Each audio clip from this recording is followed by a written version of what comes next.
Bienvenue. Et moi, je vais chercher à manger. Bon appétit. Vous avez certainement rendez-vous avec Monsieur Lamblay? Oui, exactement. Je vais le contacter si vous me donnez 2 petites secondes. À la maison de repos Bergamote, 2 après-midi par semaine, la SBL à travers les arts propose des activités aux résidents. Aujourd'hui, c'est avec Michael Lambollet. J'ai ressenti qu'il y avait beaucoup de choses à faire dans les maisons de repos.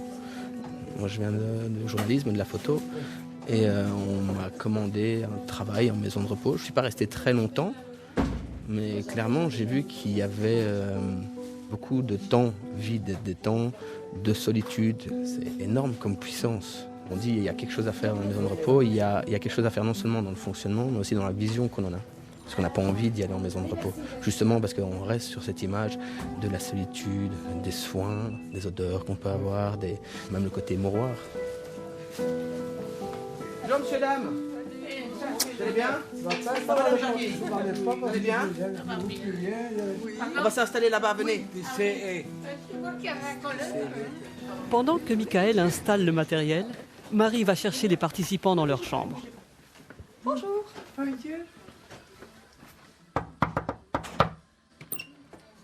Mesdames, bonjour. Bonjour, comment allez-vous? Je vous propose de venir prendre un petit peu de bon temps avec nous. On a prévu une séance photo un petit peu spéciale. Spécial. Spéciale. Et qu'est-ce que je dois faire?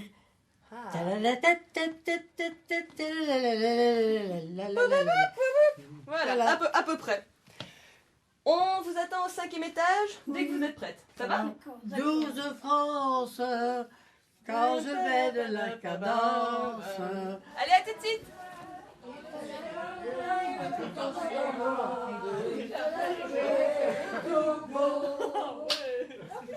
Alors qu'est-ce qu'on va faire aujourd'hui?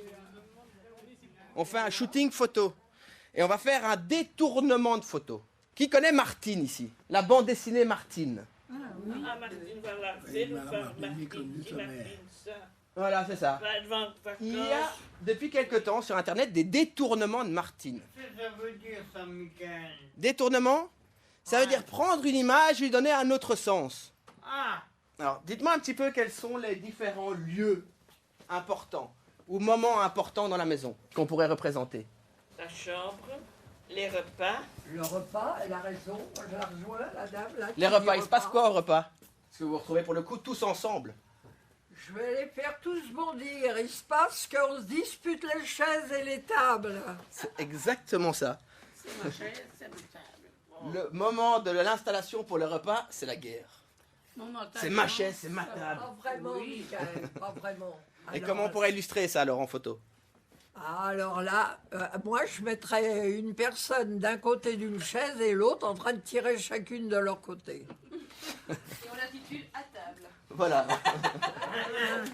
Est-ce que vous aimez ce genre d'activité? Oui.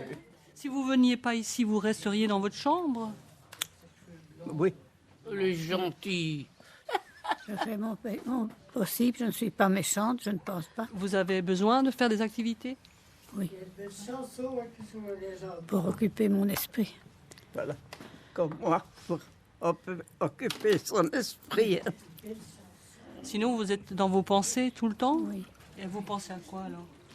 Ma famille, Ses fils. mon mari, mes fils. J'ai 3 fils. Ils sont formidables, ils sont très gentils. Et il vous manque? Oui.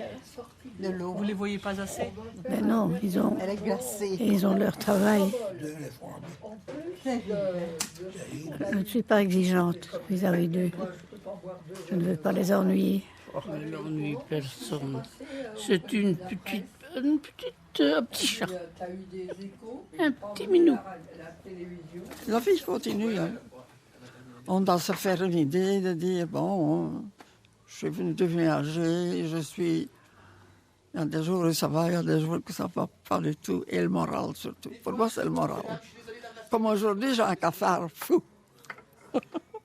Je ne sais pas, je me suis levée ce matin, j'avais comme... il y a un cafard fou. On vient à l'émission, ça fait passer la journée. Hein. il y a des animations, il y a vraiment tout ce qu'il faut pour garder une vie sociale. Voilà, c'est ça.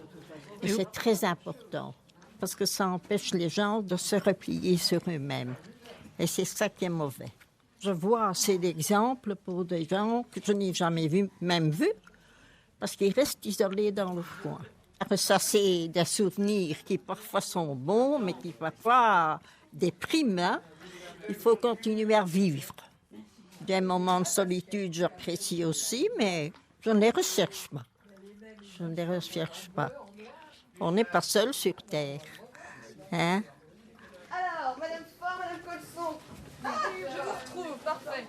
Voilà, vous allez vous accroupir un petit peu et vous allez vous agripper à la chaise comme si elle voulait vous la prendre. Tu te cramponnes, moi je vais tirer de l'autre côté. Parfait. Allez, on y va. Hein. C'est à moi, ça. Mais oui, mais moi je le veux. Non. Ah, Quelle force. Ah, qu'elle est méchante, hein, mais qu'elle a du ressort. Qu'est-ce qu'il faut pas faire? Il vous en faut encore? Une dernière fois. Mais vous n'êtes pas obligé de tirer pour de vrai. Vous pouvez juste garder la pause et me prendre des têtes de hargneuses. D'accord. Ça va? Alors, on parle pas. Vous les voyez toutes les semaines, justement, les résidents ici. Est-ce qu'il y en a qui sont tout à fait isolés? Il y en a malheureusement, et le paradoxe, c'est que ceux-là, je ne les vois pas. Il y en a d'autres que vous avez réussi à sortir de leur... Oui, et il y en a certains, c'est un travail de chaque jour. On sait qu'il y a des personnes, si on ne venait pas les chercher, elles ne sortiraient pas d'elles-mêmes. Elles resteraient dans leur chambre à attendre, juste parce qu'elles n'ont pas l'initiative de sortir, parce que rien ne les appelle. Et d'avoir quelqu'un qui arrive avec le sourire et qui fait « Bonjour, comment allez-vous? Vous voulez venir passer du bon temps avec nous ?» Ça change tout. Elles ont un grand sourire sur le visage. Elles font « Oh oui, volontiers. » À vous voir. Excellent, parfait. Un grand merci, mesdames. Continuez, René. Alors, vous vous présentez?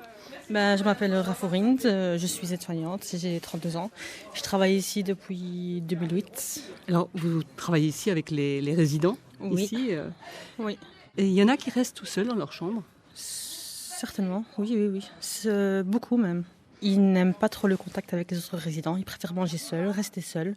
Mais ils ont de la visite ou bien il y en a qui sont toujours non, tout seuls? non. Certains, oui, ont de la famille qui viennent rendre visite, le kiné qui vient. Et parfois, il y en a qui restent tout seuls chez eux, mais qui n'ont pas de visite, qui n'ont personne. Personne, oui, ça arrive. Mais ça, c'est vraiment de la solitude. Et alors, qu'est-ce que vous faites avec eux? On essaye de les encourager à participer aux activités, s'ils le désirent. Sinon, on passe le plus souvent chez eux pour parler avec eux, rester avec eux, les écouter, raconter leur vie et tout, et essayer de rire un peu avec eux, histoire de changer d'air. Ce sont des gens tristes? Souvent, oui. Quand ils racontent leur vécu, il y a beaucoup de tristesse. Parfois, on en arrive même aux larmes. Déjà, et tout, il y a ceux qui ont vécu la guerre. Puis il y a ceux qui ont perdu des enfants avant qu'eux-mêmes ne décèdent. Qu'est-ce qui vous frappe le plus ici, avec les résidents? Leur désespoir. Ils savent qu'ils arrivent au bout de leur vie et que leur chemin s'arrêtera ici. Et quand on voit parfois les familles qui viennent, qui partent ou qui ne donnent plus de nouvelles et tout, ils se retrouvent livrés à eux-mêmes. Et c'est ça qui me frappe le plus. Est-ce que vous voyez que cette solitude, ça a un effet sur la santé des patients ou leur morale? Bien sûr. Ça peut jouer sur l'alimentation, sur l'envie de vivre qui n'y est plus. Il y a des moments où elle ne parle plus, donc elle devient presque muette, quoi. Et puis après, c'est parti. C'est tout un compte à rebours là, qui commence. Et c'est le début de la fin pour certaines, si elles n'ont pas la force de caractère qu'il faut. Et si elles n'ont plus envie de vivre, quoi, ou de se battre.